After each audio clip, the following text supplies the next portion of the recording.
The Dark Tournament is genuinely peak. During this single arc in Yu Yu Hakusho, there are a handful of rounds and honestly, too many fights for me to even recall off the top of my head, but the show still manages to keep each fight unique enough that it doesn't feel repetitive. Last episode, we covered the first day of the tournament, and today, we're gonna cover a lot more.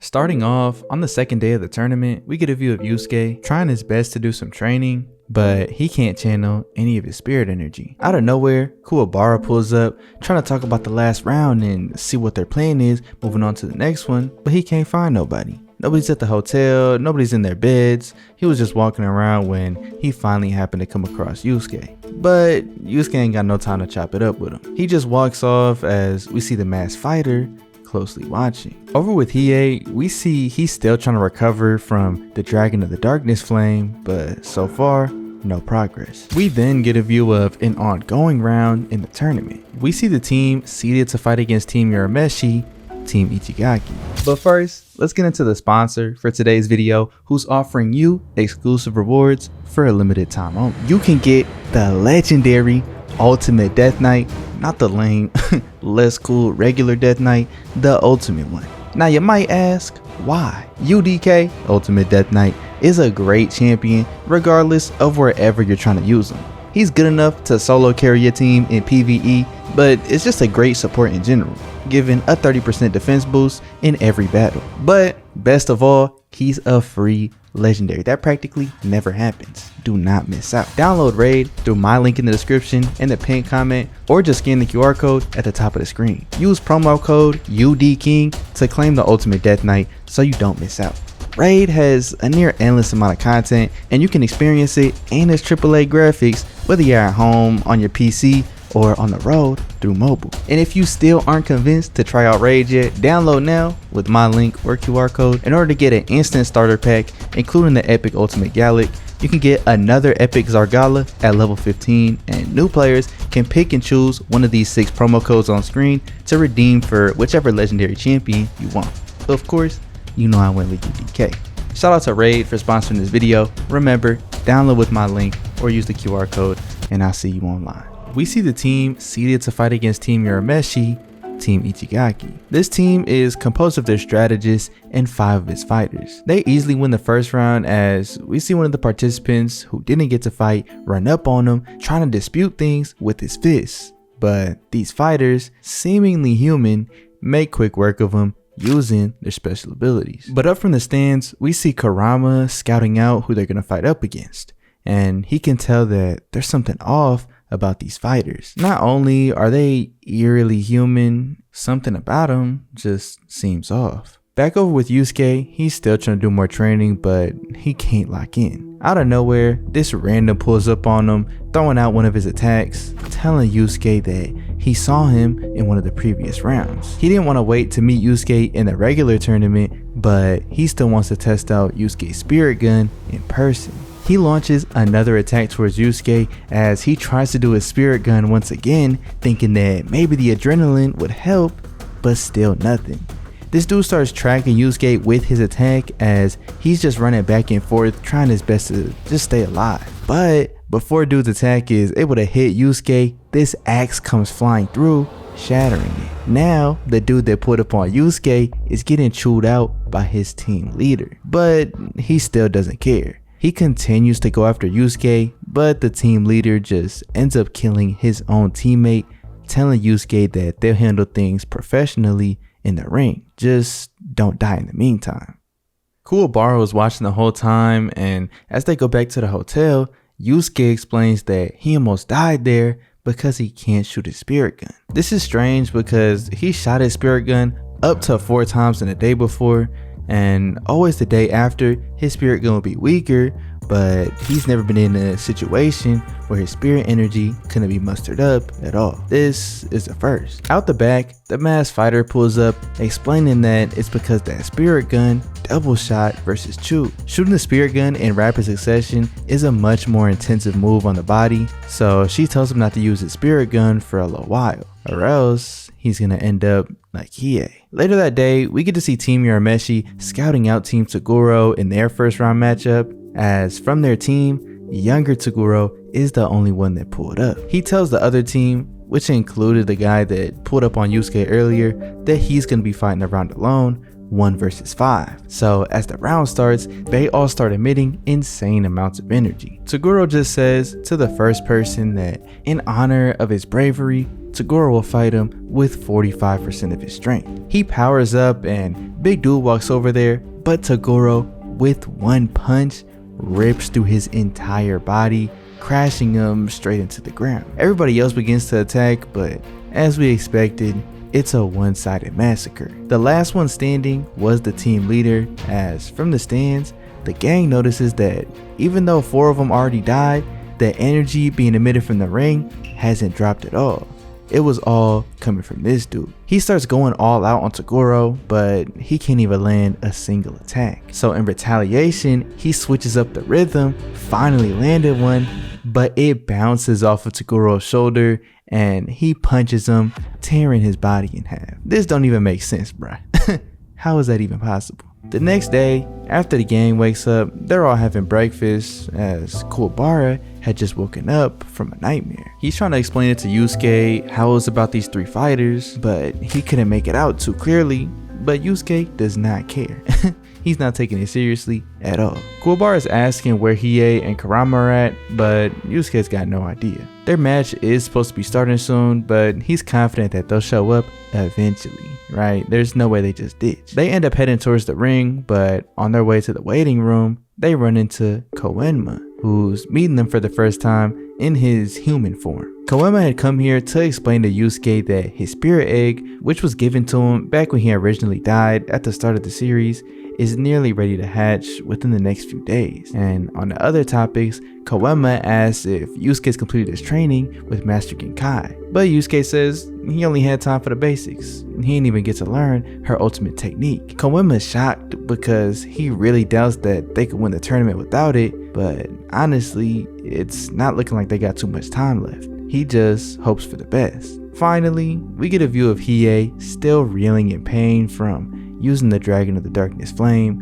when we see from above, Kurama was watching him. He's asking if Hiei can really continue with this tournament. He knows that the fights aren't going to be so easy that Hiei could defeat them left-handed, but Hiei's not worried about it. He's going to go about his business how he always does without telling anybody or letting nobody know what's going on. Out of nowhere, they get pulled up on by these 2 randoms. Hiei instantly gets the idea they're here to keep Hiei and Kurama from making it to the tournament, as we see Team Urameshi pull up to the venue to square up against Team Ichigaki, and both teams are missing 2 of their fighters. Of course, those 2 who pulled up and Hiei and Kurama. Just seeing them here in person, Kuwabara isn't getting a good feeling about this, because these 3 fighters are the ones who showed up in his nightmare. We get a little bit more of an in-depth flashback of these students gathering around their teacher as they're all in tears, looking at their master who's on the brink of death. He has this condition that they can't even think about affording to get treatment for,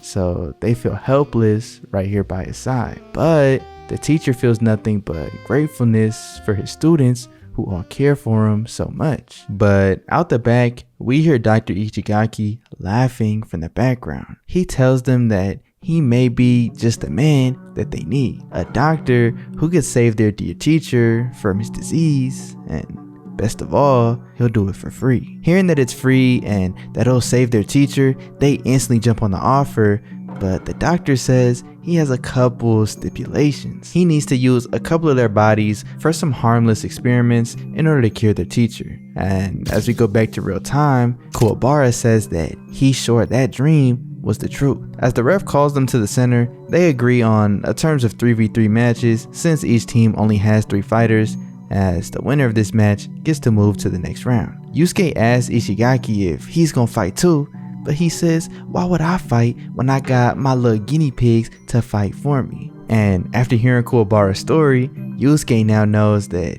he was telling the truth. Ichigaki just goes on rambling about how the human body produces far more spirit energy than apparitions, and he's just a mad scientist who's in love with creating the perfect fighting machine. As they're starting to get ready to fight, the masked fighter explains that he knows exactly who these fighters are. Their teacher was a very famous martial artist who instilled in his students a wonderful respect for life, and honestly, the masked fighter admired them. He says that his students would have never killed anybody, and that's the feeling that Kuwabara is getting about how these three are being forced to fight against their will. He says it almost feels as if they're crying out for help, that they don't want to be there. As the match begins, these M fighters, dubbed M1, M2, and M3, start their attack. M3 starts out by using his grizzly claw, and as the gang jumps out the way, we see him destroy the ring. M2 follows up with these little wind powers as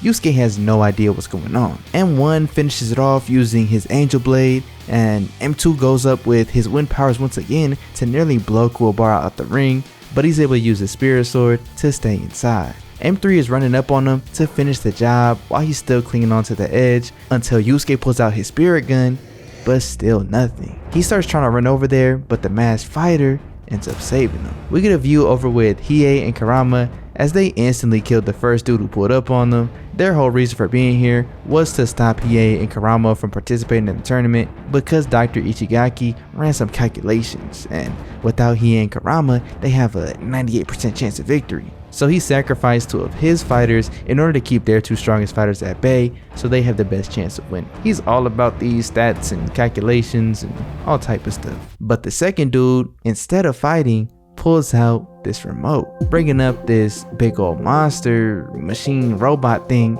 made by Dr. Ichigaki. Hiei tries to slice through it after dodging for a while, but has no luck. Dude is just talking about how it's a special type of metal that no substance in the world can cut through. But Hiei is obviously not trying to hear that. He's like, well, if I can't kill it, then at the very least, I can kill you. Trying to run up and attack him, but the robot catches Hiei before he can get to him, forcing him to land on his right hand, causing excruciating pain. Right after, it follows up by capturing Hiei and pinning him up against a tree as he's about to go all out, but Karama doesn't want him to. Karama frees him by leading the other robot's arm into the one that was pinning Hiei down, but then he gets attacked by said robot. Dude is hyped that he got Karama out the way and now he's only got one to go. But from the rubble, Karama stands up explaining that all he had to do was crash this quote-unquote unbreakable substance into itself, and now with the robot dead, it's his turn.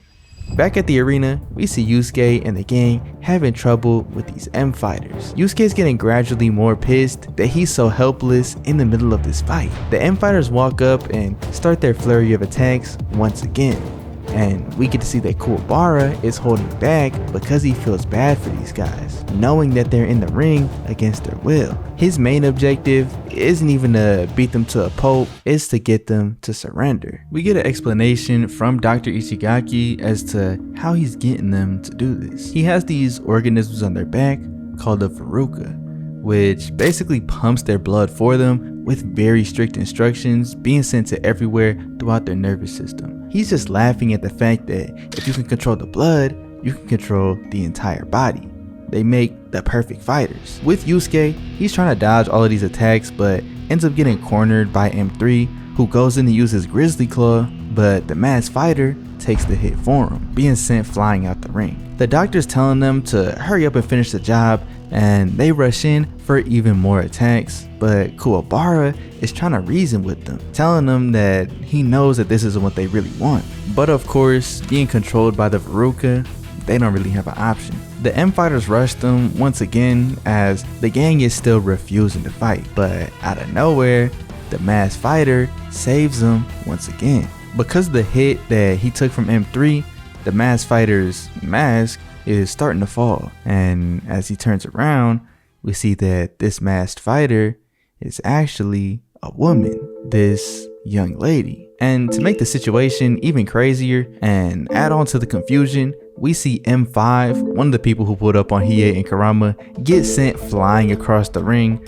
alongside that funk booty robot that Dr. Ichigaki had made. Out from the sky are of course Hiei and Karama. After getting a ton of information from M5, they explain to the gang that these 3 fighters are actually human and they're being controlled by the device on their back. They were oblivious to the fact that this implant would control them completely, they never signed up for something like this. But unfortunately, after living with the Veruca for this long, removing it would be fatal. It's just too ingrained into their bodies and their blood now. Kuwabara is pissed because he knew it all along, but Kurama adds insult to injury, saying that even with all that, it was Dr. Ichigaki who had caused their teacher's sickness in the first place. As he just sits here doing this little front booty evil laugh, and Yusuke and Kuwabara rush him after hearing about his schemes.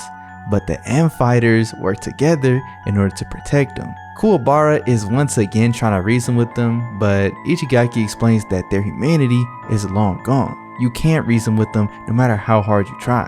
At this point, their brain is fully controlled. Every time Kuwabara is blinking, he's seeing this flashback of them by their teacher's side, saying that this has to be some type of message. The M fighters proceed to attack once again, but instead of running, Kuwabara stands his ground this time. He says that they chose him to receive their message, so he's gonna figure this out one way or another. He's begging them to give him a way to help, but they just start attacking him brutally. Every time he gets knocked down, he's running back up to him, trying to reason, trying to save him, but has no luck. He's resorted to taking these hits in order to somehow try and get through to him, but they all rush him at the same time, attacking him and sending him flying out the ring. Kuwabara, on the verge of passing out, just apologizes to his team that he wasn't able to change their minds. He couldn't complete the mission. Seeing Kuwabara just get beat on like that makes Yusuke pissed, as he asks them how they're gonna do something like that when they're the ones who came to him in the first place. They were sending that message to Kuwabara in order to try and get some type of help, but they bit the hand that fed him. But looking at M3, he just starts crying tears of blood. It seems like Kuwabara's message did have some type of effect, but all they could muster to say is kill us over and over and over. The masked fighter is explaining that their emotions have begun to break through, but it's not enough to give them control over their bodies. All they want Yusuke to do is put them out of their misery. Yusuke figures that if they finally got a chance to talk after not having control of their bodies for so long, and the only thing that they could say is kill me, they must be going through hell in there, and he plans on fixing that. For the first time all day, we can see Yusuke charge up his energy, as the masked fighter could tell that his capacity for energy is skyrocketing. He's breaking past his original limits. He goes back into battle, and he can see the tricks behind each of the M fighters' attacks now. He sees that M3, his grizzly claw, is really just a big ball of energy in his hands. M1, who were using all these discs thrown all over the place, was actually only sending 2 with real power behind it. The rest of them were just illusions. And with M2, his wind powers was actually this invisible javelin. He's just swinging it around, making contact, but before his awakening, Yusuke couldn't see it. Ichigaki is starting to get shook as he goes back to his calculator, seeing that their winning chance has dropped all the way down to 52%. In the ring, Yusuke is starting to whoop on these M fighters, almost feeling bad for what he's got to do, but he knows he's got to do it. He jumps into the air, finally charging up his spirit gun, ready to send him up to oblivion, when the masked fighter runs up on Yusuke, telling him that it's alright. He doesn't have to do it. She'll take care of it from there on. She just locks in, starting to do this chanting as nobody knows what's going on, but suddenly this huge burst of energy comes out of her. Dr. Ichigaki is swearing up and down that this is just some type of intimidation tactic. He already ran her calculations and she can't output this much energy. So he forces the M fighters to continue to go after them and kill them. But as they rush in, and the masked fighter releases her technique, followed up with some more chanting, she runs up and stabs each of them in their heart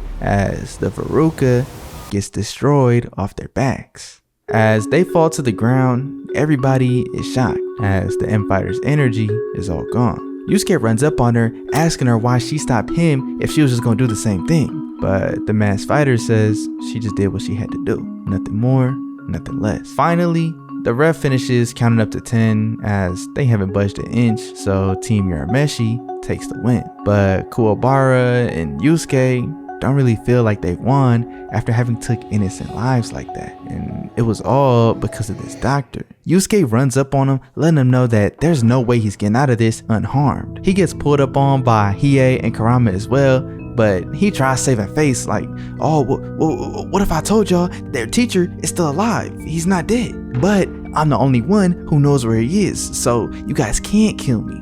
But Kurama just points out the back to their teacher just barely standing up against the wall. We get this explanation that Hiei beat the information out of M5, and after a little time of seeing what his symptoms were, Kurama was able to craft up an antidote. Being fully cornered, as a last ditch effort, this dude pulls out a veil, injecting himself with the serum to manipulate his own body. He turns into this monster as he starts ferociously attacking everybody, even managing to get a clean hit off on Yusuke. But he steps back up and of course he starts putting the hands on this man. He's getting off punches for each and every life that he took, one for poisoning the M fighters and for what happened to Kuwabara. And finally, he gives him a good punch for Yusuke just because he pissed him off. Yusuke sends this man flying into the stands, but even after that, he still doesn't feel any type of victory, knowing that these students' lives have been lost. Their teacher just begins to cry, but the masked fighter says, hold your tears, your students are alive. As we get a look over at the 3 students laying on the floor, they all open their eyes, beginning to sit up, noticing that the Veruca, which was once on their backs, are finally gone. But when confronted by their teacher, they instantly turn away, feeling ashamed that they committed such heinous acts under his teaching, saying that they're not worthy of facing him anymore. But the masked fighter explains that they're thinking about it all backwards. The technique that she used was the spirit wave, and the spirit wave uses the purity of their souls to completely consume them. If they had malicious intent, then that would have consumed them instead, and they would have died. They have no reason to feel guilty because they truly had no choice. The teacher never doubted them even for a second, as just hearing their teacher after so long, they all go up in tears, running up to him, and it's just this whole heartfelt reunion. Finally, the second round of the tournament is done with a pretty lighthearted conclusion, but of course, the fans aren't going for that. They start chanting, kill Yusuke, over and over again, as they hear an announcement from the speakers saying that the next round has moved forward and is now gonna begin. First up to fight is Team Urameshi. Yusuke runs up to the ref, trying his best to complain, but she don't make the rules, she just calls it how it is. And what she's calling is for Team Masho to step into the ring to go against them. In this gust of wind, these 5 members appear. This is obviously some type of ploy to make Team Urameshi lose, because Kuwabara is already hurt, the masked fighter is running out of energy, and Hiei still can't use his arm. Things are just not looking too hot. To make things even worse, once the opponent revealed themselves, Kurama instantly knew who they were. They're not Team Masho, that's just some type of alias. They're known as the Shinobi of the Demon World, as their team captain is Jin, the Windmaster. They decide on terms of 1v1 matches going up to 5, and after they agree on that, we hear another announcement from the tournament committee saying that due to the fast nature of this round and the injuries sustained by Team Urameshi, a tournament nurse will be tending to a few of their wounds. Popping out from this nurse tent, we see this lady coming out, pulling up on Hiei and the masked fighter, saying that they must go with her. We see them in the tent being diagnosed by this nurse, and she says that their injuries are severe and they'll have to stay with her until they get better. Of course, Hiei is not going. He's not the type to listen to anybody's directions in the first place, so he just starts to leave and the masked fighter follows. But as they're trying to leave, we see the nurse just glare at them as we see her medical tent turn into this force field. They try to run out and leave, but are electrocuted with their attempt. Yusuke doesn't know what's going on and tries to run in and rescue them, but he can't get in from the outside. This quote-unquote nurse just takes off her uniform, revealing I don't even know what type of outfit this is. This is crazy. But she reveals her true outfit that she had on underneath, saying that her true identity is an enchantress, which specializes in defensive abilities. The committee announces that Hiei and the masked fighter have been ruled unfit to fight and will have to sit out for the duration of the round. As we see the man behind it, the same dude who was talking Sakyo's ear off the last episode, Butajiri. He's controlling this committee and the tournament from behind the scenes, and this is just another one of his ploys. Yusuke just runs up on the ref, starting to go crazy on her, but Kurama just stops him, telling him that it's fine. At the end of the day, the only thing that Enchantress was able to do was restrict 2 of their fighters who, frankly, weren't in a great position to fight in the first place. Maybe her force field isn't so strong after all, since she can only hold back 2 fighters who were already out of energy. If they really wanted to do damage, then they would have took Kurama or Yusuke himself, but they're not able to do so. If anything, this only gives Team Masho a false sense of security. But over with Team Masho, their team captain isn't even trying to fight if the round is just going to be rigged like that. He's not down with it. He don't care. He just walks off, going up to sit against the wall, telling somebody else that they could be the leader. First up from Team Masho is their quote-unquote master of disguises, as Kurama steps up saying that he and Yusuke are going to have to play this real carefully. Kurama's going to start off and take out as many as he can, and Yusuke can pick up once he loses. As the round begins, the first fighter on Team Masho, Gama, pulls out these 2 paintbrushes. He begins to paint all over his face and his body, beginning to charge up his spirit energy, rushing Kurama down. Kurama deducts that Gama specializes in close range fighting. He begins to throw all of these attacks at Kurama, but he's dodging each and every one of them. Hiei from the side can tell that Kurama isn't even trying. He's just doing his best to analyze Gama's strengths and weaknesses before going on the offense. Gama says that he knows all about Kurama's techniques as far as manipulating plants to use as his weapons, so he's not gonna let Kurama do any of that. As they both land from their attacks, we see that Kurama is struggling to move. Gama has painted this little chain on his leg, which essentially restricts most of his movement. Kurama is struggling to try and walk as he's just dragging his leg along, while Gama runs up, painting the rest of his limbs as well. He dubs this move the makeup of change. He begins running circles around Kurama since he can't really do anything but just sit there in silence. After showing off, Gama says that finally it's time to put this fight to an end. But as he rushes in, Kurama just yells "Rose Whip" as he swings his head around, using his head and his hair to control his Rose Whip, slicing and dicing this man Gama in all types of ways. I just realized this as I'm recording. This is a metaphor to what the Enchantress just did.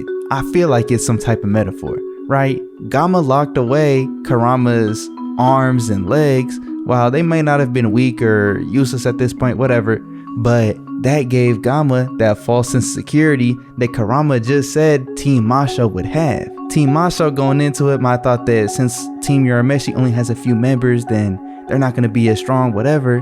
Gama had assumed that since Kurama didn't have his limbs, he wouldn't be able to use his Rose Whip, and because of that, Kurama was able to win. Gama, just looking up at him, controlling his Rose Whip through his hair, is just shocked, but Kurama says only an amateur relies on your arms and legs to win. Gama is of course pissed that this backfired on him, but he says the fight isn't done yet. He starts walking up on Kurama, trying his best to attack, but is having no luck. But what we get to see that Kurama doesn't notice is that as he's missing these attacks, he's also painting blood all over him. Eventually, he just looks at Kurama while falling to the ground, and the ref begins to count up. Gama just tells him that if he's gonna go down, he'll take Kurama with him. He explains that this paint, which Kurama never bothered to ask what it was made of, is out of his blood, and by swinging his blood all over him, Gama painted this seal of bonding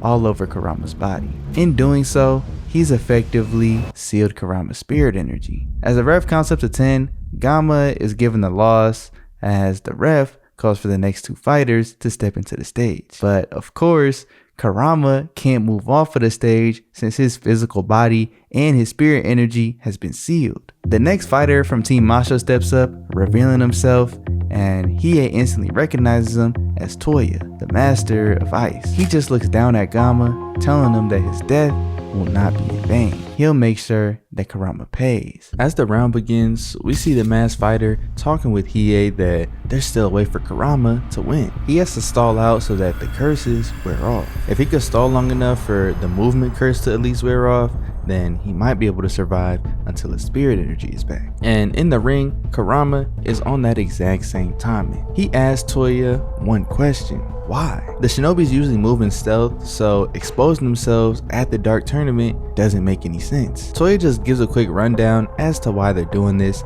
explaining that they've done their fair share of trying to correct and keep the demon world in order, but after getting a glimpse of the human world, they want to know why they can't live like that as well. They basically want to have their own land, which has been arranged to be the island that they're on right now, Hanging Neck Island, if they manage to win the tournament. So they'll start building their own society here. But he's not gonna talk for too long because he already knows that Kurama's trying his best to stall out so that the curses can wear off. Toya says that he's not gonna make the same mistake as Gama. He's gonna start out swinging. He turns the entire arena into ice, as this ice is meant to boost his own power as well as hinder Kurama's. He's honestly still weary of Kurama because he knows that he's the type to always have some trick up his sleeve, so he decides to attack from a distance. He blows these ice shards towards him as Kurama finally regains his movement, but he's still caught up in the attack. They begin this little chase down with Toya continuously attacking, chipping away at Kurama bit by bit, regardless of how much he's trying to dodge. And after taking enough attacks, Kurama gets hit and falls to the ground. He's seeming to struggle to stand up, but Toya knows that that attack wasn't nearly enough to keep him down. He knows Kurama is trying his best to buy time for his spirit energy to come back, so he's even pretending like these hits are doing more damage than they both know they are. Toya says that if Kurama decides to stay on the floor once again, he's gonna go all out attacking him while he's down. Kurama, just looking at his hand, comes up with an idea. He begins running as Toya follows once again. Kurama starts to rub his own blood against the seals on his body, thinking that if the seal was powered by Gama's blood, then maybe his own could erase it. But Toya says his attempts are pointless. Gama's spells aren't so weak that smearing them could deactivate him. Kurama just tries to activate his Rose Whip, being able to access a little bit of his spirit energy through his blood, but his attempt fails. Toya just says that he would need to use all the blood in his body in order to muster up enough energy from that to defeat him. Obviously, that's not gonna work. Toya just continues to attack, but Kurama keeps on pushing. Realizing that Kurama's not falling to these regular attacks, Toya decides to lock in, creating his ice sword, attacking up close. He starts this barrage of attacks as Kurama's stuck on the defense, but he knows that he can't keep up with all these maneuvers for long. He gets hit with an attack across the arm as once again he wills his way back up to his feet, just covered in blood. Kurama just runs once again as Toya follows up, going in for the kill, but we see plants rise from Kurama's arm as everybody is just shocked, seeing Toya frozen in the air, having his attack stopped by Kurama's death plant. Toya realizes what Kurama's plan was. The death plant wasn't born from Kurama's spirit energy like before, but was implanted already, implanted within his own blood. Kurama used the little energy embedded within his blood to control the death plant and have it sprout, using his own body as the base. We see everybody's reaction as the ref is counting up and Toya tries his best to recover, but can't make it happen before the 10 count. Having lost the match, Toya just asks Kurama to go ahead and kill him, but Kurama says he won't. Instead, he asks him what he plans on doing with this island, but at this point, Toya says it doesn't matter. Kurama just tells him that he wanted to hopefully be able to give him some guidance so that he could have lived a better and more noble life than he did, as Kurama drops his arm and just stands there.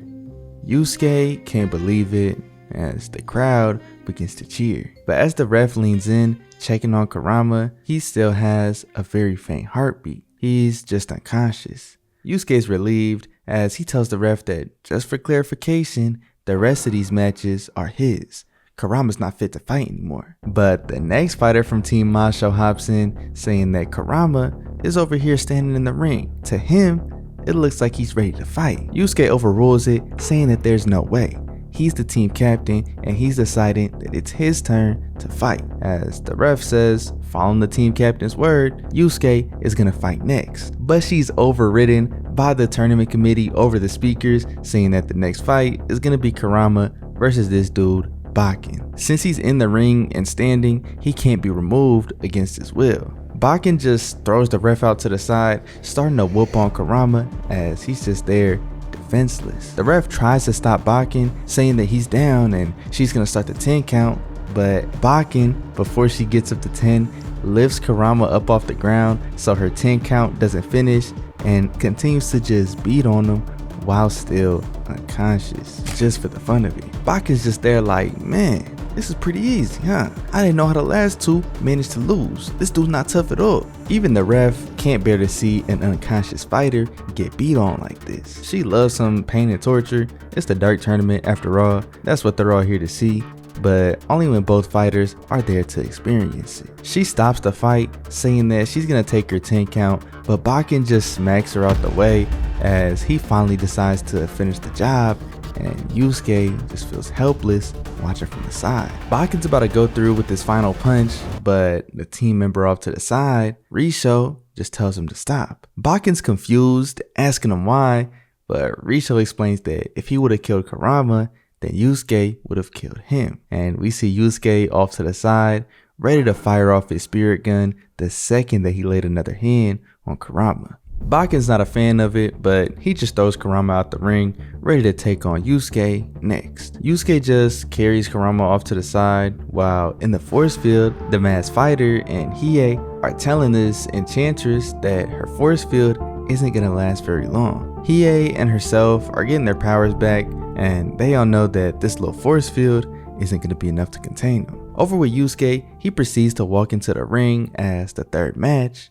begins. Bakken over here just starts to flex as he slowly begins to sweat more and more. This sweat is a part of Bakken's technique as a huge veil of mist is emitted from Bakken's body. Yusuke, rightfully so, is confused as to what's going on, but out of nowhere, Bakken starts attacking. He's getting these punches off repeatedly as Yusuke can't see him coming. Thinking that he's got this in the bag, Bakken just starts talking crazy while hiding behind this cloud of mist, but Yusuke just starts laughing, saying that honestly, he's relieved. When he saw him punching on Kurama, he was worried that Bakken's hits might have really been messing him up, but feeling him now, he knows that Kurama is gonna be just fine. Bakken punches like a baby.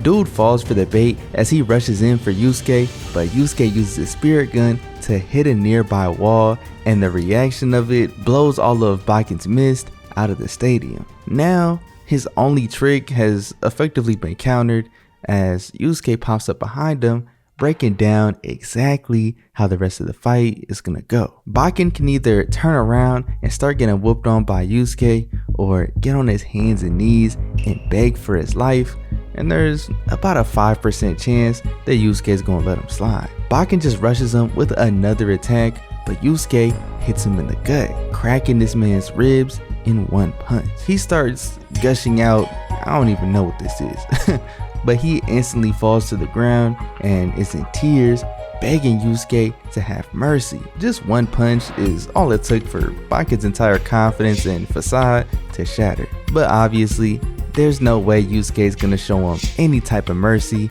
after what he did to Kurama. Bakken just starts pleading more and more, saying that he really ain't mean no harm.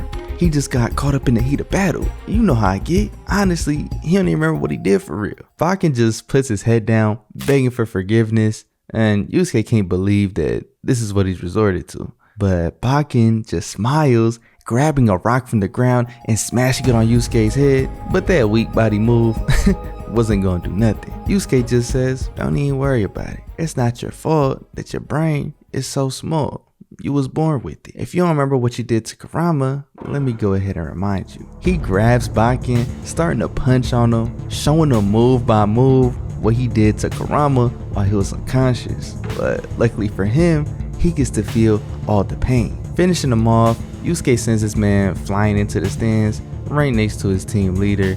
But unironically, seeing Yusuke fight in the ring, Jin is pretty amused. Seeing that go down with his own 2 eyes gets him in the mood for a fight.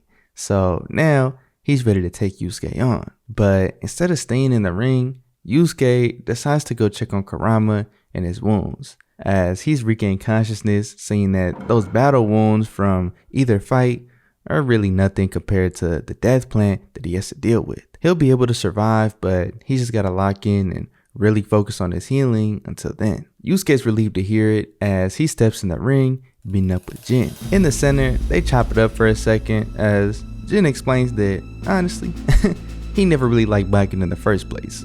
He couldn't stand him. If anything, he's glad that Yusuke got him up out of there. And if I was Jin, I wouldn't like him neither. I don't care if he on my team. Using sweat mist as your power is crazy. You know that gotta smell insane. Yusuke is just laughing as they agree to have a fair fight, and hopefully it'll be a good time. Jin starts using his wind powers as it's starting to affect the entire ring, and the ref calls for the fight to begin. Yusuke rushes him down and goes for a punch, but Jin just flies all the way up into the sky. He's just looking down on the island, appreciating the nature and the scenery, realizing how much he really wants this island for himself. He proceeds to rush Yusuke, flying by him and all around the stadium to the point where Yusuke and really the rest of the crowd can barely keep up. After doing circles around the ring just for fun, he goes in for an attack as Yusuke nearly counters, but Jin dodges, getting a clean hit on him. As Yusuke gets up, he just says, "This one is gonna be fun." Jin calls Yusuke crazy for taking that punch just for the opportunity to land a kick, even though it wasn't guaranteed, and obviously it didn't work out. He could tell that this fight is gonna be real unconventional, and of course that's the way Yusuke likes it. Jin starts to rotate his arm, creating these little tornadoes in his hands, and as he goes in for an attack, Yusuke moves out the way, but the wind from the tornado, even though it didn't make direct contact, still made Yusuke go flying. He manages to cling onto the wall, but Jin continues to follow up with these punches, and all Yusuke could do is dodge. Getting a clean look at the two of them, they're actually having fun in this fight. And for Jin specifically, he fights at his best when he's having a good time. He locks back in for another attack, but Yusuke finally does what everybody should be doing in anime and attacks him while he's charging up. I don't know why everybody always let their opponents charge up before getting their moves off, but Yusuke's not going for that. They start going at it, and with the speed gradually getting faster and faster, it's hard for anybody to keep up, even for Kuwabara off to the side. Finally, at the end of their little exchange, Yusuke lands a clean hit to Jin's gut, knowing that now is his real opportunity to tag on some serious damage, but Jin flies up in the air, giving himself time to recover. He's low-key abusing the system, but he's completely fine with sitting up there so he could go back up to full capacity. But as he sees from down below, Yusuke has sent out a spirit gun shot right on target. But Jin starts up another tornado around him, managing to deflect the spirit gun into a completely different direction. At this point, it looks as if there's nothing that Yusuke could do, as the crowd begins to realize that Team Urameshi is finally going to be eliminated from the tournament. They're all cheering for Jin as he's eating it all up, playing into the crowd's hype, and he's just having a blast. He goes in for another one of his mini tornadoes as Yusuke realizes that there's only one way he could win. Instead of running from Jin's attack, he decides to launch a spirit gun point blank in Jin's face, as the impact from both attacks causes this huge explosion. Inside the ring, they just see this large crater, as both Yusuke and Jin were blasted away from the center, but neither of them died. As he's right there next to the quote-unquote medical tent, Hiei explains to him that Jin tilted the tornado upwards to deflect the blast away from the both of them so that neither of them took too much damage. He hopes that Yusuke has a better plan against such an experienced fighter like Jin, but Yusuke ain't got no clue. Yusuke just gets back into the ring and decides it's time to get serious, as Jin is agreeing to do the same. He charges up two of his little arm tornadoes at once, as Yusuke realizes he was already having enough trouble with one of these little arm tornadoes, so dealing with two of them is gonna be tough. His only option is to try the spirit wave. He gets into formation as the masked fighter instantly knows what technique he's gonna attempt. Up in the stands, Koema is shocked because he knows this stance all too well. But just earlier, Yusuke had said he hadn't mastered it. This is going to be his first time attempting it in its full form. Seeing this mass of energy surround Yusuke, Jin is excited, ready to see what's going to happen when both of them are at their best. So he rushes in, but Yusuke sticks out his hand, stopping Jin in his tracks, or at the very least is trying his best to. Jin is attacking and Yusuke's trying to hold her back, but he can't stop him completely. He swings Jin's fist away as Jin follows up with his other arm, but Yusuke stops it with his foot. After fending off both attacks, Yusuke knows that it's his turn, hitting Jin with the spirit wave as he just gets sent flying. Budajiri, who was the member of the Black Club and was trying to fix all of these matches for Team Macho's favor, is sick to his stomach seeing this punch go off, but above from the crowd, Toguro just smiles, saying that he's finally learned their technique. After who knows how long of Jin being up in the air, they all begin to think that he's flying up in the sky, waiting to recover like he did previously, but slowly he begins crashing down as he makes contact in the stands, and obviously after an attack like that, he fails to get up, and Team Urameshi adds on another win. Budajiri just runs over to the last member of Team Macho, their leader, quote unquote, Risho. He's stressed out, telling them that he spent damn near his entire fortune trying to fix the fight so that Team Macho wins, and they're down to their final member, when Team Urameshi only started out with 2 people. This is pitiful. But Risho tells old dude not to worry. If he doesn't believe that Risho can win, then why not use his connections one last time? Before we get to see what exactly he's talking about, we get a view of outside the stadium where Yukina pulls up. She's over here asking if she can get tickets into the tournament, but they're all telling her that they sold out weeks ago. She's just sad at the fact that she came all this way for nothing. Over in the ring, the final round is ready to start as Risho just tells Yusuke that this round is going to end before Yusuke even gets a chance to lay a finger on him. Yusuke obviously rushes him as the ref calls for the fight to start, but just before he makes it to him, we see what Risho was referencing earlier with Budajiri and his connections. The tournament committee once again comes onto the speakers saying that this fight must be stopped immediately. They're saying that after reviewing the film for the last fight, the ref delayed Yusuke's first knockout to the point where he would have been ruled a loss if she had counted correctly. So they're overturning the win on Team Urameshi into a double loss for both teams. And since he's already lost the round, Yusuke Urameshi can no longer participate. Obviously, nobody can believe it. The ref, who is like a third party between this, she just loves seeing some good action, knows that she was being completely fair. She didn't delay it any more than normal. She just called it how she was instructed to, and even the demons in the crowd who want Yusuke dead by any means know that the tournament committee is on some bull. But of course, this was all up to Budajiri's call. He couldn't care less. With Kurama out, Kuwabara out, and Yusuke ineligible to fight, Team Urameshi has lost, and Kodo, the ref, hates to see it. She's an honest lover of the tournament, so she doesn't want to see the ruling to be called like this. She says that as the ref, she has to object, but the tournament committee is not going. Budajiri up there is just laughing at his own schemes, saying that he damn near beat Team Urameshi by himself. Team Macho ain't do a thing. But from the back, we just see Toguro smash the wall, saying that he's not a fan of how Budajiri is playing. Of course, Toguro invited Yusuke to the tournament so he could work his way up and meet him in the finals. But Yusuke's team losing purely to some tournament committee BS was not on his calendar. Even Toya on Team Macho is telling Risho that they've gone too far. They're making a mockery out of the rest of their team's sacrifices up to this point, but Risho does not care. He knows that all of this is just a means to an end.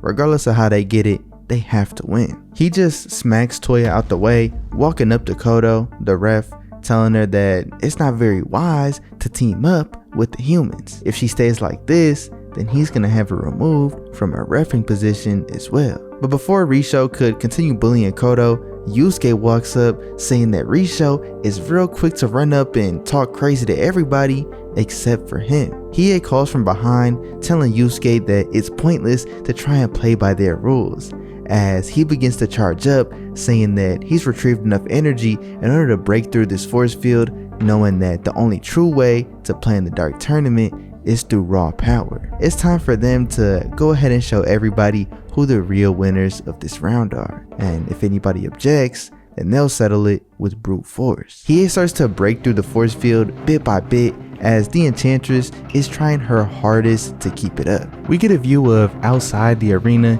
as Keiko and Shizuru head out there to go use the bathroom, and Shizuru recognizes Yukina. Now, she saw Yukina back when Yusuke and Kuwabara had originally gotten this message from Koema. Shizuru just tells Keiko to go get Botan ASAP, as she introduces herself to Yukina as Kuwabara's big sister. Back inside the ring, Kodo just says that she hates to do it, but she has to disqualify Yusuke and declare Team Masho as the winners. But out the side, Kuwabara steps up saying that they still have one fighter left, him. He could barely walk without tumbling over, but still, he's insisting to go on. Yusuke runs up on him, telling him not to do it, but Kuwabara says if they go around killing everybody just because they didn't get their way, even if the opponent was cheating, then they'd be no better than them. Instead, Kuwabara's gonna handle this like a man.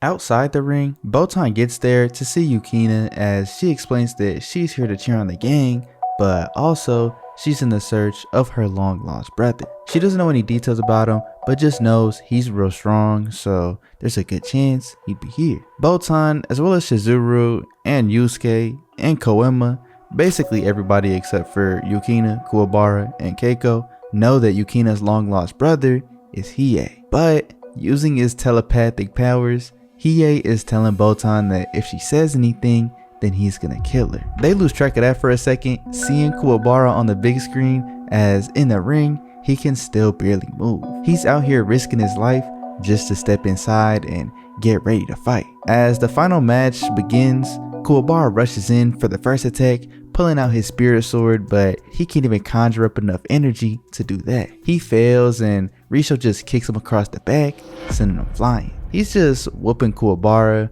while out to the side, Hiei is just beaming with energy, having already decided that as soon as Kuwabara loses, he's gonna handle everything his way. In the ring, Kuwabara is continuously getting punched on as Risho ends up hitting him to the ground. The ref begins to do a little count up as we pan over to a view of Butajiri up in his little VIP suite, getting pulled up on by Toguro and Sakio. Sakio explains that it's a shame that he's about to meet the same fate as Terukune. Terukune had messed up his plans, and Butajiri here is trying to do the same. Unfortunately, Toguro isn't gonna let that happen. He just walks up, putting his finger up to Butajiri's head as he just flicks him and he instantly dies. And all they can do is just hope that Team Urameshi makes it out of this. Back in the ring, Kuwabara manages to get back up on his feet, but still, he hasn't been able to do any damage to Risho. He's just going off of pure willpower to stay in the ring and continue this fight. Risho just says it's time to get serious as he steps out of the ring, beginning to show Kuwabara what his special technique is. Everybody on this team had their own element. Bakken had his little water / sweat mist thingy, I don't know. Toya obviously had the ice, Jin had the wind, and Gamma had his little makeup thing. I'm not even really sure what that's supposed to be. But Risho used the power of earth. He begins to draw all this clay around him as it forms a suit of armor. I'm not gonna lie, bruh, this looks trash. You could already tell he weak because he couldn't beat up a half broken down Kuwabara, but come on, bruh. This shit is sorry. He rushes Kuwabara with his new armor, doing this move called the Meteor Rush, landing directly on him as the ref starts to count up once again. Over with the girls, they've been running into problems getting back into the arena because of all this little demon security that's preventing them from moving forward. They end up making their escape as they run into Toguro. and just seeing him, Yukina is getting flashbacks to when he had tortured her back when she was captured by Tsurukinei. But this time, Toguro tells them to run along. Back to the fight, even though Kuwabara has been going through all this hell, he's still managing to get back up on his feet. He knows that his team already has 4 wins, and Kurama and Yusuke gave it their all, so now it's his turn. Up in his VIP suite, Koema knows exactly what Kuwabara is planning on doing. He's using his life energy to get out one final attack to finish off Risho and give his team the win. Kuwabara says that even if he has to go down with them, he's gonna take Risho out. He begins thinking about all of his teammates and what they've all been through up to this point. As finally thinking about Yusuke, he just tells him to take care of the rest of the tournament for him. He tried his best. They get back to the battle as Risho goes for his meteor rush once again, and Kuwabara is trying his best to contain him. But suddenly, he starts getting these flashes of Yukina, realizing that it's his life flashing before his eyes. He's just apologizing to her, saying that he won't ever get to see her again, but out the back, he hears her call his name. And seeing Yukina genuinely surprised that she's here, Kuwabara starts to tee up, knowing that he can't lose in front of her. He throws Risho off to the side as he runs out the stadium himself, starting to flex and pose and do all of this other stuff after finally seeing Yukina here, and Yusuke don't even know what's going on. Risho just rushes him once again, pissed that Kuwabara is not taking him seriously as he stacks another layer of clay armor on top of his first one, but with this spirit energy bouncing back, Kuwabara draws out his spirit sword, breaking Risho's armor in one hit, sending this man into the crowd with one easy blow. All my man's needed to do was see his crush for the one time, get that little energy boost, and he was good to go. And with that, Team Urameshi officially advances onto the next round as Toguro is slightly impressed but knows that Yusuke and his team have one more crucial round to get through before they're worthy of facing Toguro in the finals. We get a view of Kuwabara and Yukina after the fight as she used some of her newly learned healing powers to accelerate his progress on these wounds, so he's sure to be just fine. Their dynamic is that Kuwabara obviously has these feelings for Yukina, but she's too innocent and pure to really understand why he acts the way he does or says the things that he says to her. She may not even get the whole concept of a human relationship in the way that Kuwabara is thinking about it. She just thinks that he's a real goofy guy in general. We also get a scene of the other couple, Keiko and Yusuke, getting into it. They're just going back and forth with each other. Y'all know how they get down. They got a different type of situation going on. But before Keiko makes her leave, she gets real with them, telling them that she understands that he has to fight. But she tells Yusuke that if he dies, then she's going to kill him. And Yusuke promises that he won't lose. Botan pops out the bushes, telling Yusuke that time has come. His spirit egg is officially ready to hatch. Koema pops up and gives him another rundown of the spirit egg. They don't know if it's going to be good or if it's bad. This beast within it has been feeding off of Yusuke's energy ever since he became a spirit detective. And with perfect timing, right there in his hands, lightning strikes and his spirit egg begins to break open. In a flash of light, the egg disappears as they're all trying to figure out where this beast went. It could be anywhere, but Botan is the first to notice it's on top of Yusuke's head. This is Yusuke's spirit beast, a reflection of his true inner self. His name is Pooh. Yusuke ends up going back to the hotel and everybody is clowning on him about this being his true inner beast, his true reflection. It's this cute little penguin type thing, but enough with all the jokes. It's about time for Team Urameshi to scout out who's going to be their next opponent. They finally have a day of rest before the semifinals, so they're going to use this opportunity to look around. As we go and see the round that determines who Team Urameshi is going to go up against, one team is clearly dominating the other. They went 3 straight rounds, destroying them, as they claim that they're sure to win this tournament, regardless of anybody up in their path, pointing up to Kurama and Hiei, saying that anybody in their way will get taken down. After they make their leave, this is when the rest of the gang pulls up, but they were just a couple minutes late and the entire round was finished. That's just how fast and how dominant they were. Out the cut, the masked fighter starts to stare at Yusuke as he's trying to figure out what her problem is, but she just closes her eyes. Suddenly, out of nowhere, the entire crowd starts rumbling, as from the other side of the stadium, we see Team Toguro, and they're all chanting his name. This is the first time the crowd has ever been positive about any team. They're all bandwagoning on Toguro as he's the clear favorite for the tournament, and younger Toguro just points straight at Yusuke, signaling that soon enough, they're gonna fight to the death, so don't die before then. Yusuke hits this little throat cut maneuver as Team Toguro just walks off.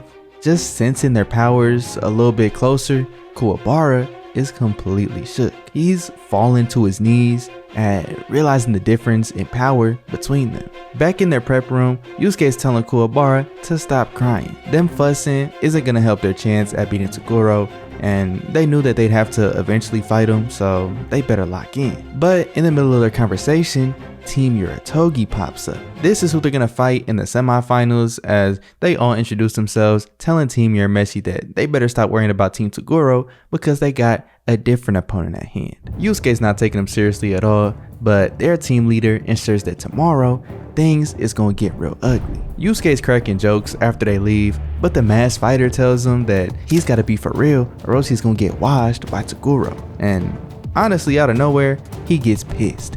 He punches the wall, telling the masked fighter that if she's got a problem with them, then they can handle it outside. So that's exactly what they do. They both walk out as we get views of both Koenma and Toguro hearing the news about the rumblings within Team Urameshi, and they both understand that the masked fighter is finally executing her plan. We see the two of them outside, and she finally takes off her mask, revealing herself to be Genkai. Yusuke says he knew that it was her. It pretty much had to be. But what confused them was the lady that they saw in the previous round against Team Ichigaki. Genkai says she has her reasons to hide her identity at the tournament, and that young lady was her way of doing so. She knows Yusuke's not gonna understand without a visual demonstration, so she just tells him to shoot his spirit gun at this rock over here. He listens to her and shoots his gun as it completely obliterates this rock, but she walks up facing this enormous, you can't even call this a rock, this a whole chunk of earth. She charges up her own spirit gun as she sends it out, completely wiping out this boulder and everything in its path afterwards. Yusuke is just stunned as Genkai, in a lighter voice and with more vibrant hair, explains that when you use your spirit energy at its max power, the cells in your body shift to the state where they were at their strongest, which in her case was when she was in her 20s. As she turns back into her regular age, she tells Yusuke that it's time for his final test to unlock his true powers, his max power. For his final test, he'll have to reach the deepest parts of his soul. She starts talking to Yusuke, telling him that she's getting old, and the older you get, you may have more experience and wisdom, and you can learn all the techniques and strategies or whatever, but your body begins to deteriorate. She knows that even though Yusuke may see her as infinitely stronger than he is, she still stands no chance versus Toguro in the state that she's in right now. But she doesn't really care that she can't defeat him. All she cares about is passing down her learnings and techniques to a worthy student so that they could do whatever they want with it. And of course, that student is Yusuke. She asks Yusuke if he's really ready for this test and if he can really withstand the hardships, and Yusuke's not even trying to hear all these questions. He says he'll do anything to beat Toguro. So Genkai just says bet. She tells Yusuke that if you want to obtain my powers, then you gotta kill me. Yusuke can't believe it, but Genkai says it's the only way. She's gonna wait up in the nearby cave, telling Yusuke that once he makes his decision, go and talk to her. Yusuke was ready for anything, but not for this. He can't believe that Genkai is really asking him to kill her. He's thinking about all their time and training together, that even though she was hard on him, she was a great teacher. He knows that he needs the power to survive and to kill Toguro, but there's no way that he could kill her. Over at the hotel, we see the girls pull up on the guys, and Keiko's asking if anybody knows where Yusuke is. They don't know what's going on, but Shizuru doesn't want them to dwell on it too much. She says it's time for them to have some fun. They go ahead and have a good time, while with Yusuke, he's finally made his decision. He walks up to the cave, calling for Genkai, as he tells her that he can't do it. Of course he wants to win and he knows that everybody's counting on him, but if he's gotta kill the one and only teacher that he's ever had, then he won't do it. He'd rather just fight as a team.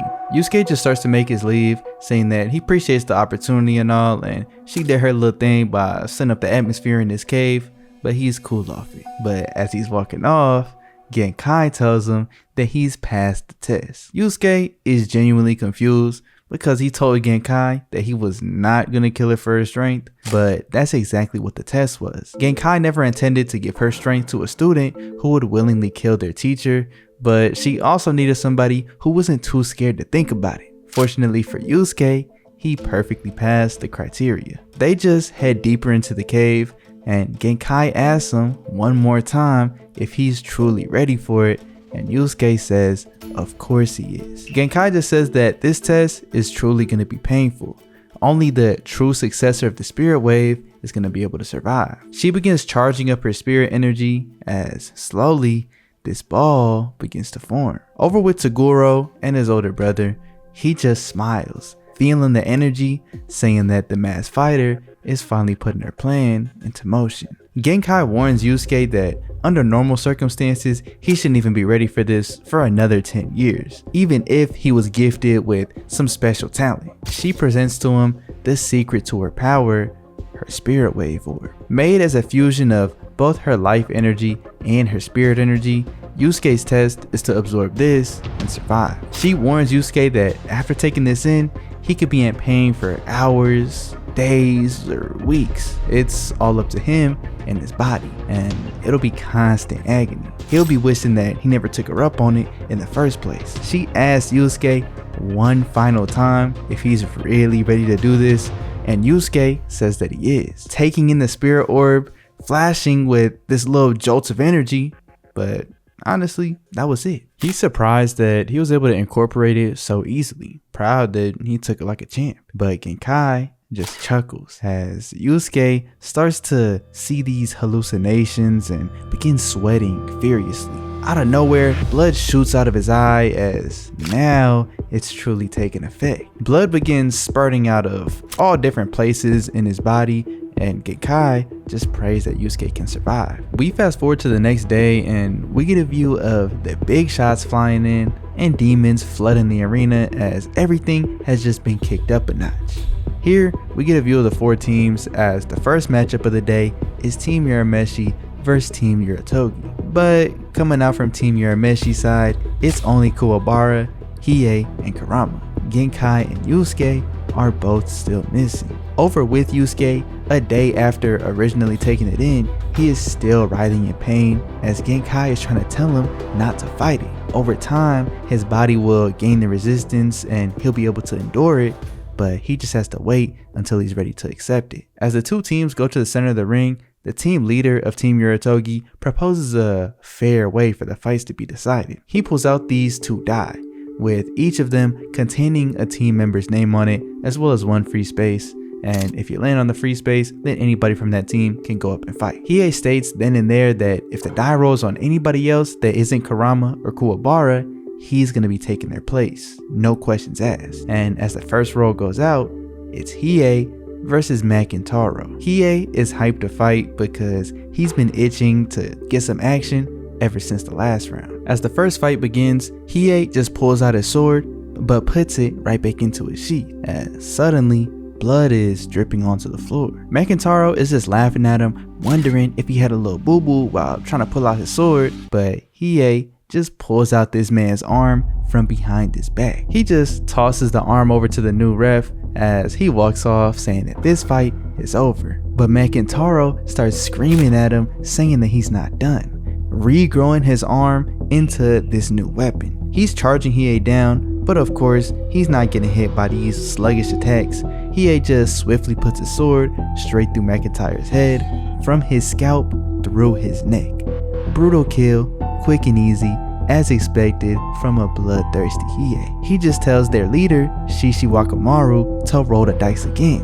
Hiei is raring to go, and as he does, it's a free space on Team Urameshi versus Team Uratogi's Kuro Momotaro. Before the match is able to start, we get another view of Yusuke continuously going through it. He's been sitting here in pain for endless hours as he's just punching the wall, running around, curling up in a ball, just trying his best to get through it. But seeing Yusuke lying there on the ground in pain, Genkai realizes that she's made a grave mistake. Yusuke is far too young to be tasked with something like this. She goes up to him, beginning to remove the spirit wave orb, saying that they could always try again after more training, but she realizes that now isn't the right time. But as she removes it, Yusuke grabs her arm, stopping her from taking it back. Genkai tells Yusuke not to be dumb. They will find some way to put off this fight with Toguro, but Yusuke just screams at her, saying that she's not his mother, so don't go around trying to tell him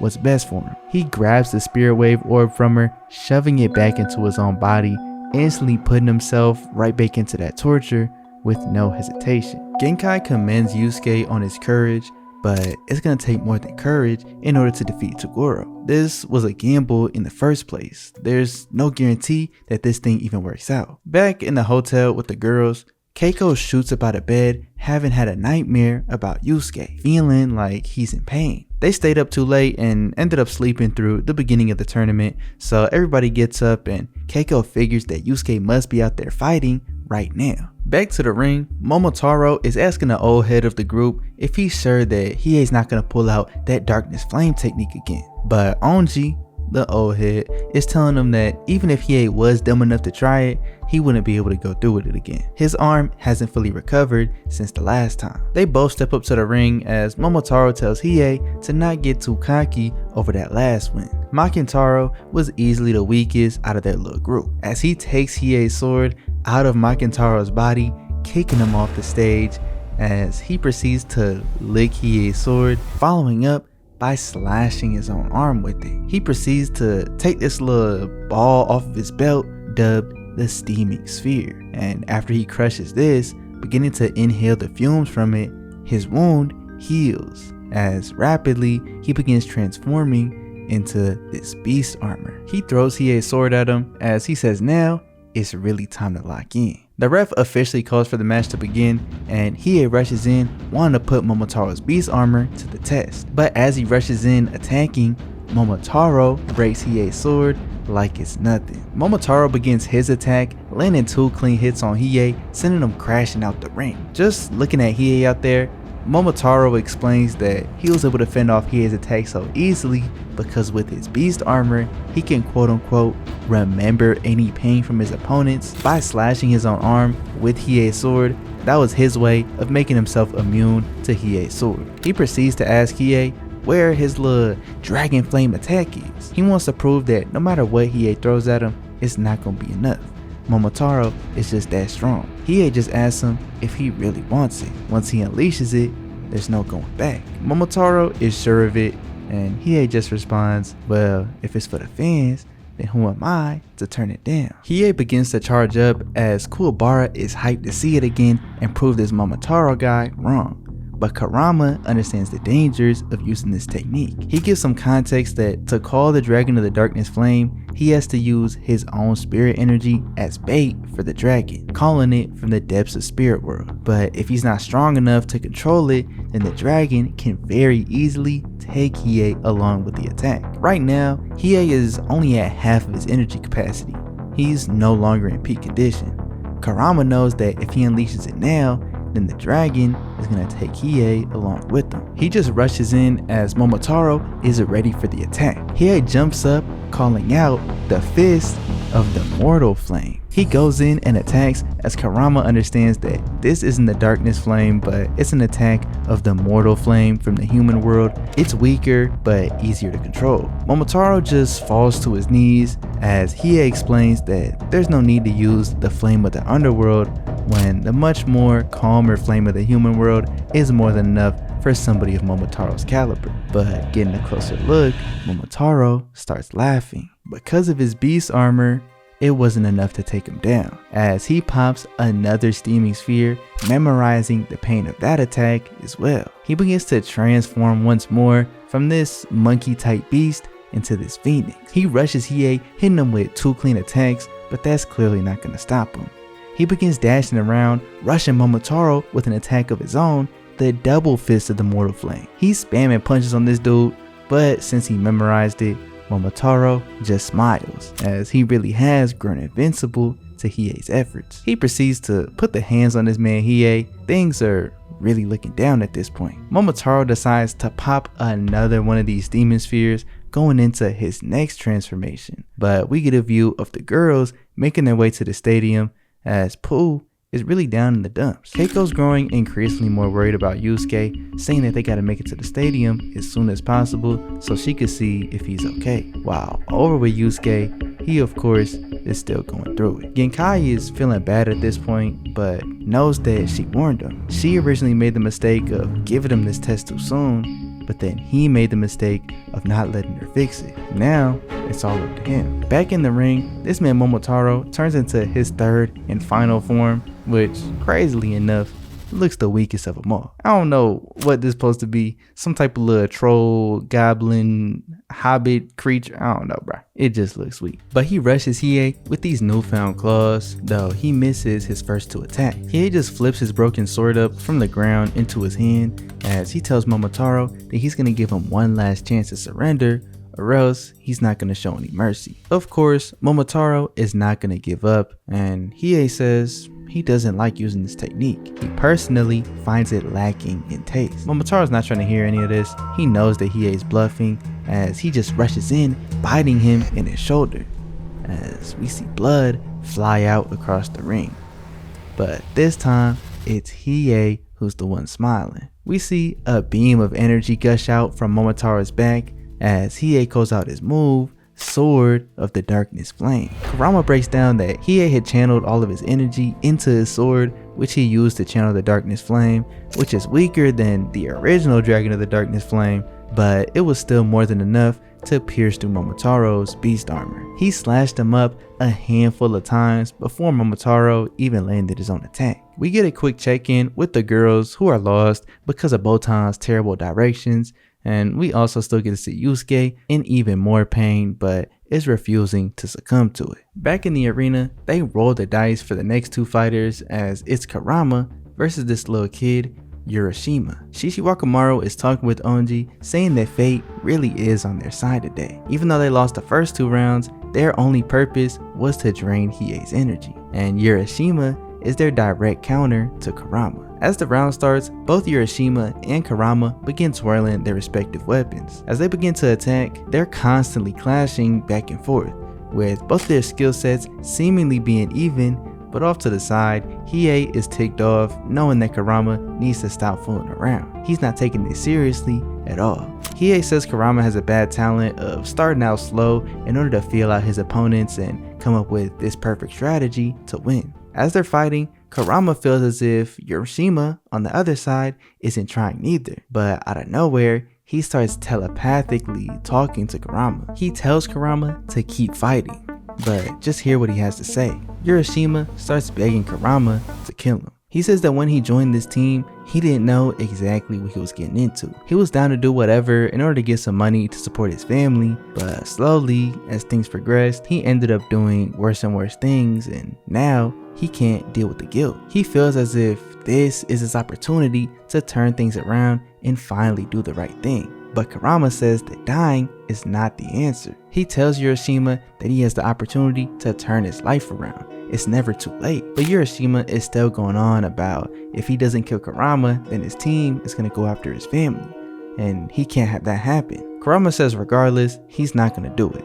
He'll help Urashima turn his life around by stinging him with his rose whip so that he doesn't get killed but just knocked out temporarily. Then his family is safe and Urashima can move on to living an honest life. As in tears, Urashima just says thank you. Kurama, you're truly a good man. Back to their battle, Urashima fakes a slip up as Kurama precisely attacks in order to miss his vitals, but Urashima just smiles, dodging out of the way and wrapping his fishing around all around Kurama, binding them together. He attacks, sending Kurama to the ground as he stomps on Kurama's rose, starting to laugh in this man's face, saying that after studying Kurama, he realized his only weakness was his kindness. All he had to do was come up with some random story and he'd easily be able to secure a win. He goes back to attacking as Kurama tries to run, but Urashima was actually setting up a force field by swinging around his fishing line everywhere. And his force field isn't going to be broken nearly as easily as old girls from before. He explains that this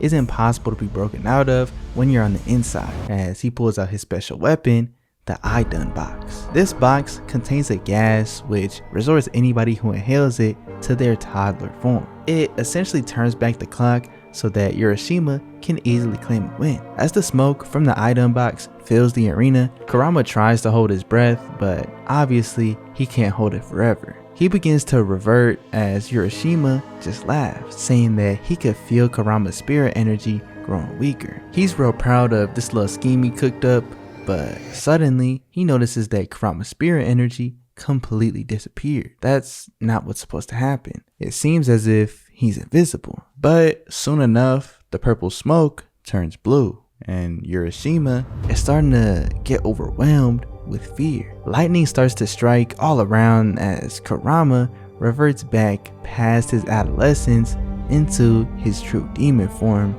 Yoko Kurama. As the smoke begins to clear, Yoko just says that it's so unfortunate that Urashima's smoke turned back the clock a little longer than he wanted it to. And funnily enough, it was just as Kurama was getting used to being held captive within his human body. Urashima can't believe that the legendary demon fox, Yoko, is alive. Word around the spirit world was that Yoko was captured and killed, but here he is. Kuwabara is just shocked at the amount of energy that's coming from inside the arena, and Hiei just smiles knowing that this is Kurama's true form. He goes over the story of how Yoko had escaped to the human world, hiding inside of a human baby in order to slowly regain his energy over the years. Kurama had thought that nobody would find him, but Hiei did. Standing in front of Urashima, Yoko just wonders how he'll deal with this prey, and he proceeds to pull out this seed as roots begin to grow out of it, wrapping around his arm. He explains to Urashima that every branch of this tree has a mouth and is hungry for blood. This is his death tree. Urashima is fearing for his life at this point, saying that he'll do anything to survive. He'll even fight for Team Urameshi if Yoko wants him to, but all Yoko wants to know is the secret of the Idun box. But Urashima honestly doesn't know. For any of that info, he'd need to ask Shishiwakamaru. He's the one that gave it to him. But Yoko can smell that he's lying. Even more scared than before, he just says that Shishiwakamaru and Onji came to him with everything. They gave all of them these items in order to fight with and gave them identities to come up with as well. He's not even really Urashima, but still scared in front of Yoko and his death tree, he says that there's even more. He can tell him the true mastermind behind everything, but before he can talk, a sword comes flying through the force field straight through Urashima's neck as he instantly dies, devolving into this lower class demon. Shishiwakamaru was the one who killed Urashima, as the gas is now slowly escaping and Yoko begins to revert back into his human form and Kurama returns to be. Obviously, as Urashima is dead, Kurama wins the round. Over with the girls, Keiko is more worried than ever about Pooh. It seems like his condition is just getting worse and worse, and it's only making her more worried about Yusuke. Pooh is just struggling on as eventually he breaks free from Keiko's grip and flies off. While over with Genkai, she's just reflecting. She realizes that she spent all this time trying to find the right student, and once she finally did, she led him straight to his death. In the ring, Shishiwakamaru rolls the dice as it lands on him versus any member of Team Urameshi. We get a view of all the girls in the stadium cheering for Shishiwakamaru as he calls out Kuwabara, saying that he must be tired of sitting there doing nothing all day.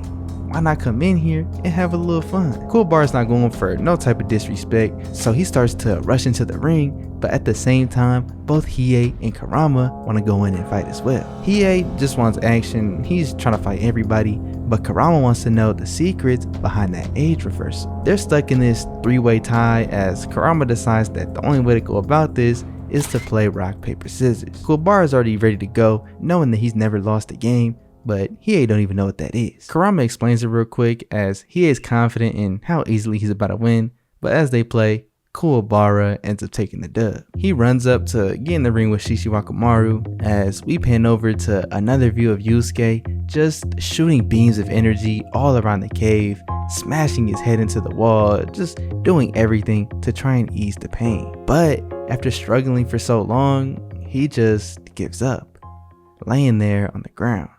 He's just starting to think to himself that he can't even move an inch without feeling like he's being electrocuted. He just can't go on any further. He's thinking back to what Keiko had said and just apologizes to her, hoping that she'll be able to move on from his death quickly. He just feels as if his body is burning up, but out of nowhere, a drop of water falls into his mouth.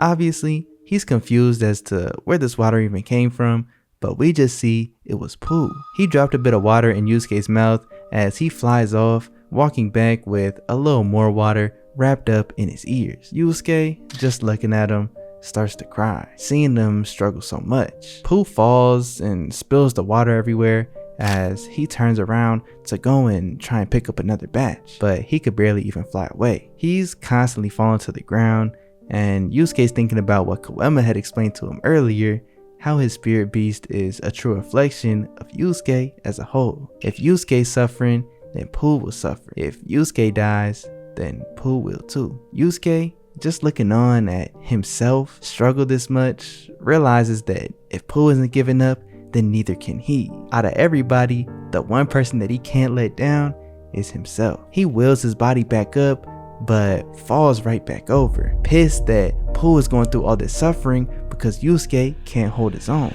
But out of nowhere, a boulder from the ceiling of the cave begins falling to the ground.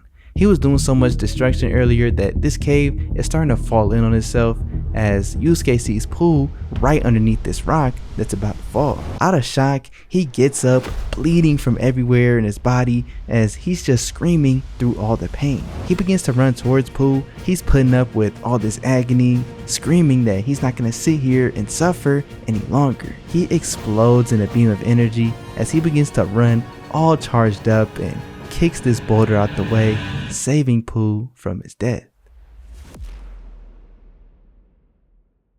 Later on, the next thing that we see is Yusuke walking up to Genkai. He's just completely exhausted, asking her if she could take care of Pooh for him. And Genkai says she'll do anything that Yusuke wishes.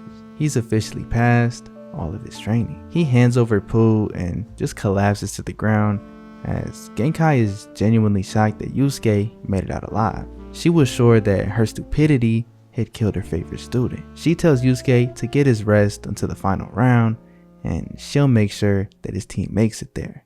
Back in the ring, Kuwabara is going back and forth with Shishiwakamaru's fan club up in the stands. They're all in love with him and his good looks, whatever, and Kuwabara is just fed up with it. He just locks in, getting ready for this fight, thinking about Yukina, saying that he's gonna need all of her support in order to get through this one. This Shishiwakamaru guy seems real tricky, but we just see Yukina with the rest of the girls finally pull up to the stadium, but it was the old one, not realizing that the semifinals are in a whole different venue. Back in the ring, Kuwabara rushes and slices right through Shishiwakamaru, but he disappears and teleports right behind him, knowing that he'll never get hit by Kuwabara's spirit sword. He continues to attack, but bro is dodging Kuwabara with ease. He jumps over this man, stepping on top of his head as he goes past him, just embarrassing him, bro. He don't gotta do all this. Kuwabara is more upset than ever, rushing in for his real attack, but Shishiwakamaru continues to dodge, just staring at this man in point blank range. Finally, he decides to make a move on offense, beginning to wave his cloth around, eventually wrapping it around Kuwabara as he disappears.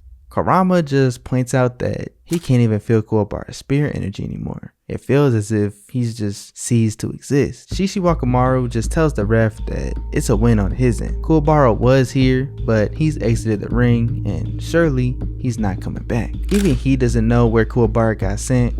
All he knows is that this cloth is called the Cape of No Return for a reason. The ref calls it a win for Team Uratogi as we get a view of Kuwabara in this weird middle dimension. Everything's looking wonky, he doesn't know what's going on, but he ends up getting teleported to the old arena where he sees the girls still there, not knowing where to go. Kuwabara is hyped to see Yukina as he runs up to her doing all these funky emotes. You know how this dude get. And Yukina explains that they got lost, but Kuwabara says this must be destiny. Shizuo realizes that Kuwabara must have lost another fight as she hits him with a clean right to his face, starting to beat on him for not taking these fights seriously enough. How can we keep on losing? Back over in the ring, there's 2 fighters left for each team. Shishiwakumaru rolls the dice as it's him versus the masked fighter, but since she's not here, Hiei explains that he'll be the substitute as he called out earlier. But before he steps up, the masked fighter puts her hand on his shoulder. Hiei just looks at her, asking, "Who the hell are you?" The masked fighter from before had insane amounts of power, but this person standing in front of him is just a weakling, a mere imposter. But she tells Hiei that Yusuke has all of her powers now. She walks into the stadium as Shishiwakumaru is disappointed, saying that he can just tell how weak she is. He doesn't care for the masked fighter, but there is one thing that he wants to know, her true identity. As the match begins, he rushes her as Genkai is just dodging around all of his attacks, trying her best not to take any damage. But Shishiwakumaru is intent on revealing her true identity as the intrigue from the crowd is taking away from his spotlight. He finally lands a clean hit, removing the mask from Genkai's face as everybody is shocked to see this old lady. Everybody was expecting the person that they seen earlier in the other round, but they have no idea who they're looking at right now. Shishiwakumaru just starts complaining to the ref, saying that Team Urameshi has to be disqualified. Clearly, they're using this mask as a way to sneak in extra fighters. He's gonna need some proof, some paperwork, he's gonna need something if she's gonna be allowed to continue. And this spurs this entire conversation about if she's truly allowed to fight, if she's really the masked fighter or not, whatever. They end up getting word from the committee that this whole ordeal with the masked fighter is no problem. Everybody in the crowd is pissed, saying that this fight is rigged. There's no way that the committee is on the human side now. But going down to the commentator's booth, Toguro takes the mic. He tells everybody right then and there that Team Urameshi did not cheat, and to understand how, he'll just explain who the masked fighter truly is. The one who created the infamous technique, the spirit wave, Master Genkai. Speaking to her, saying that it's been so long since they last met. Just hearing the name Genkai, everybody is shocked. She's got this legendary reputation all across spirit world. And realizing that she's got such fame, Shishiwakumaru is ready to kill her and be known as the one who took her down. Now it's time for him to get serious, as he separates the sheath of his sword from the blade, and we see this demon within it, explaining that this is the Banshee Shriek sword. It's got the power to use dead souls and bring them into the ring, as Karama has heard plenty of things about this sword, realizing that it's real dangerous for Shishiwakumaru to use. The sword has more power than he does. We get a view of Kuwabara and the girls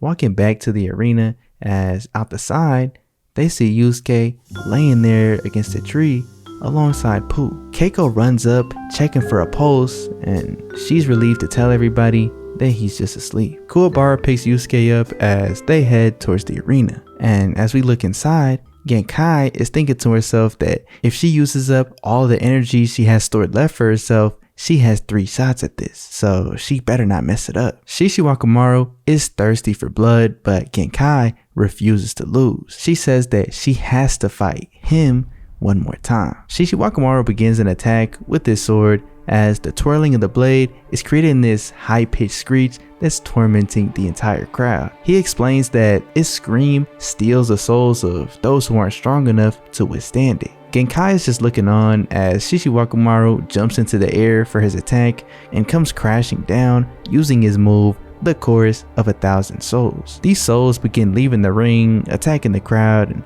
biting at anybody that they could sink their teeth into. Bro just goes on about how amazing his attack was. He's doing all of this for his personal image, saying that it's the greatest attack ever displayed at the Dark Tournament. Surely it should do a little bit to boost his reputation. But more importantly, it was the move that took off the legendary psychic, Genkai. He just wishes that she survived a little bit longer so that he'd have more time to display his moves. It's a shame that such a legendary fight ended so quickly. But of course, Genkai escaped without a scratch on her. Shishiwakamaru explains that he's surprised the sound of the sword didn't take her out, but Genkai is cracking jokes like, "Ah man, I must have forgot to turn on my hearing aid.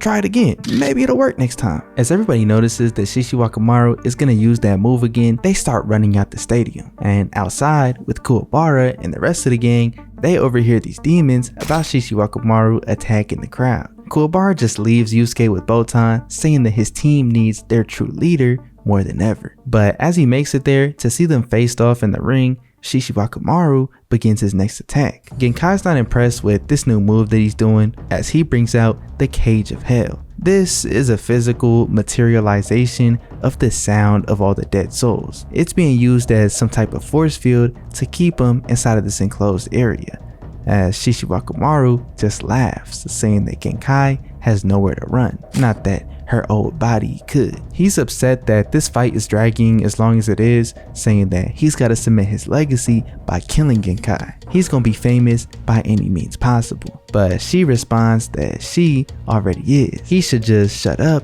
and take some notes. Shishiwakamaru is tired of hearing her talk, rushing in for this final blow, but Genkai puts her hand up against the force field, proceeding to catch Shishiwakamaru's blade in the act. She's using the spirit energy of the dead souls from his move, the Cage of Hell, as her cells begin to shift back into her prime, and she uses her spirit reflection blast, destroying this man in an instant. Having lost in such an unexpected manner, Shishiwakamaru just asks how he was able to do it. He knows that she didn't have that much energy left, but Genkai explains that she can't afford to waste her own energy on a small fry like him, so she just used his own weapon against him. He just gets up, saying that he's destined to become this ultimate famous superstar. It's gonna take a lot more than that to take him out. But as he tries to use the Chorus of 1,000 Souls once again, Genkai just absorbs that energy as well. In a rage that he's getting outplayed, Shishiwakamaru rushes in, trying to get some type of attack off, but once again, Genkai packs this man up, and this time is for good. Of course, with Shishiwakamaru down, Genkai wins the 5th round, putting Team Urameshi up 4-1. The final fighter for Team Uratogi is Onji, as he just walks up, rolling the dice for Team Urameshi to determine who fights, as it ends up landing on Kuwabara. The ref is about to announce that somebody from Team Urameshi can sub in, since Kuwabara seemed to have disappeared, but he yells from the stands, saying not so fast. He makes this dramatic entrance, saying that it's finally his turn to finish off the match. With him being the true leader of Team Urameshi, it's only fitting that he goes last. Outside the arena, the girls can hear Kuwabara making a fool of himself over the speakers as they rush in, leaving Yusuke to sit there with Keiko. She don't really know what to do at first, but just looking at him, she realizes how long it's been since they've been alone together. Yusuke, still asleep, just falls over on her shoulder as Keiko hopes that throughout the rest of this dark tournament, everything will turn out okay. But out of nowhere, we see these 3 demons just laughing, looking at an unconscious Yusuke alongside a human. They're not taking no time to think about it. They instantly go to take out Yusuke so that they could become famous, diving in for an attack, but this yo-yo comes in, hitting this man square in his noggin. From the side, we see Rinku and Chu from the rounds before, and as they run, they pull up on Jin and Toya, all here to protect Yusuke. Obviously, these 3 little funky demons run away as Keiko thanks them for saving her and Yusuke. Chu says it's no big deal. Yusuke did him a solid, and he's not the type to forget that. But as he kneels down to get a closer look at him, he can already tell how much stronger Yusuke has gotten. Back in the ring, Kuwabara steps up as the 6th fight begins. He's aggressive off the rip, trying to attack Onji, but he can't land anything. And Onji is just toying with this man. Kuwabara is thinking to himself that he seems way weaker than he actually is. Judging from his spirit energy, it seemed as if this fight was going to be easy, but he can't even land a single attack. He's glad that at the very least, he left the girls out there so Yukina doesn't see him get embarrassed like this. But of course, they ran in to go ahead and watch, as from the stands, they all shout out to him. Kuwabara continues to try to attack Onji, as he just disappears, playing a little joke on him as he's hiding behind the ref, and Kuwabara tells him to stop running and fight like a man. Hiding behind the innocent is not fair. Onji just says fine. He won't move an inch from this very spot, which is exactly what Kuwabara needed to hear. He just rushes in saying that he's gonna put this old man to sleep, but he starts doing this technique with his hands as this orb comes flying towards Kuwabara, but he's not scared. He runs right into it with his spirit sword as he gets trapped inside, explaining that Kuwabara should be used to this at this point.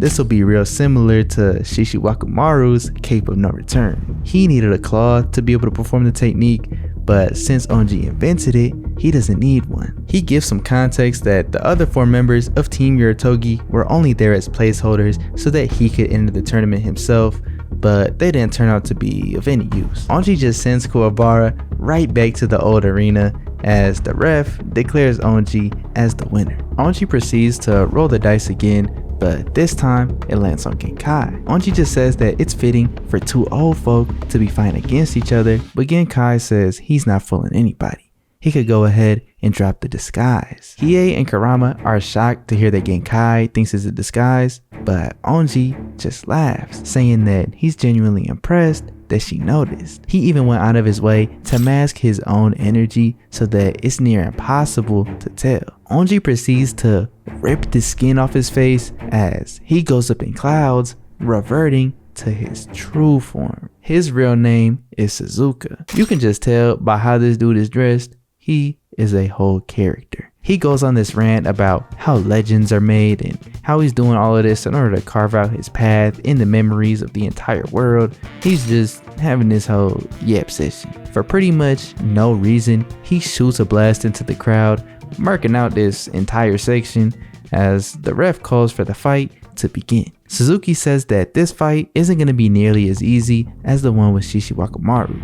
He may have been his front runner, but they're still leagues apart. He starts out with his Rainbow Cyclone move, spinning out in circles and sending these 7 beams towards Genkai, launching her off the stage. He's celebrating his own attack, saying how amazing and beautiful it was, but arising from the smoke, Genkai is just standing there, seemingly unfazed. She's just there, smiling at him as she heads back into the ring, but Suzuka says he's not impressed. Genkai is like, come on, at least give me a little credit for the nose, as he notices that she took his nose off of his nose, I guess, saying that if she was at full strength, she would have swiped that grin off his face too. This man Suzuki is stuck in a whole different art style, bro. He can't believe what just happened. Genkai just throws his nose back at him, telling him to man up. She went through hell training to gather her own strength, as he's over here complaining about a little accessory. She don't got much energy left, so she's surely not gonna waste it on this clown. Literally. She starts hopping up and down, saying that she's gonna duke it out with them with just her fists. No spirit energy needed. And Suzuki says that if Genkai's not gonna use any of her spirit energy, then neither will he, charging up his muscles as he begins to marvel over his own physique. Genkai just tells Suzuki that he has one glaring problem. He may be smart in terms of technique and formulating plans or whatever, but his own strength is severely lacking. He's a car with no engine, and because of that, he's even weaker than his frontrunner Shishiwakamaru. He charges her, but Genkai genuinely starts putting her hands on this man as she proceeds to stomp him out and kick him up to the ceiling, landing with a punch right there in his spine. It's honestly just embarrassing. She's telling him that he doesn't have what it takes to call himself a fighter, and by the end of her barrage of attacks, he looks even more ridiculous than before. He just falls to the ground as the ref calls Genkai the winner, and Team Urameshi proceeds to the finals. We see the gang walking out as they're celebrating the win, but Genkai walks off, seeing Toguro posted up, waiting for her. She just walks by as he says, "Old friend, long time no see. We'll have a chat soon enough." And Genkai just walks off. Next up, we have the finals and the conclusion of the Dark Tournament. What we've all been waiting for. The reason that Yusuke and the gang entered the Dark Tournament in the first place. Team Urameshi versus Team Toguro. Once again, shout out to Ray for sponsoring the video. Make sure to scan the QR code on screen or use my link in the description in the pinned comment to redeem your exclusive rewards.